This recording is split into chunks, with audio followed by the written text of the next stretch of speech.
Labanye lesisebenza nabo khona la etindzabeni SABC bayibeke kanjena mayelana nelwimi lwemdzabu. Njengoba itolo besibungata lelwimi lwemdzabu kubalulekile ekuthenini sisive semaswati sikhumbule ikakhulukazi la sisuka khona. Maswati atiwa ngenhlonipho. Siphinde sikhumbule ikakhulukazi ukuthi siyaphi singemaswati. Lokubalulekile ukuthi sikhumbule ukudla lebesigudla kadzeni lokufaka ikhazi, ibhidvo. Le bogogo nabomkhulu bebaphila ngawo ngaphambilini. Njengoba kuqhubeka njalo nokuthi sibungade ikakhulukazi ilwimi lwethu simaswati. Siyacela ekuthenini sikhumbule emuva ukuthi bekuphilwa njani. Siphinde sikhumbule ikakhulukazi nemigidvo yamaswati kude start ukuthi sibuyabe siphinde sifundzise nelusha ikakhulukazi kokubaluleka nesive semaswati.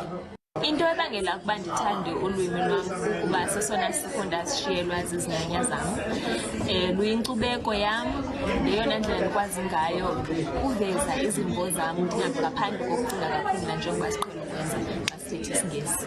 Nyambo dzashu ndi dza ndeme vhukuma ndi hone vhufa hashu ngari ri musi ro dzula na mahayani ashu musi ri tshi khou amba na vhana vhashu ri ambe navho nga nyambo dzashu ngauri ra sa amba na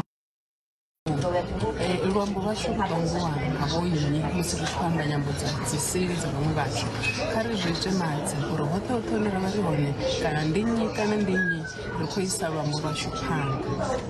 Into engiyiqhenya ngayo mina ngolimi lami okuyilimi lesiZulu ukuthi ulimi olukhulunywa kakhulu iningizimu Afrika yonke kanti futhi luyilimi lesikhombisa iAfrika yonkana.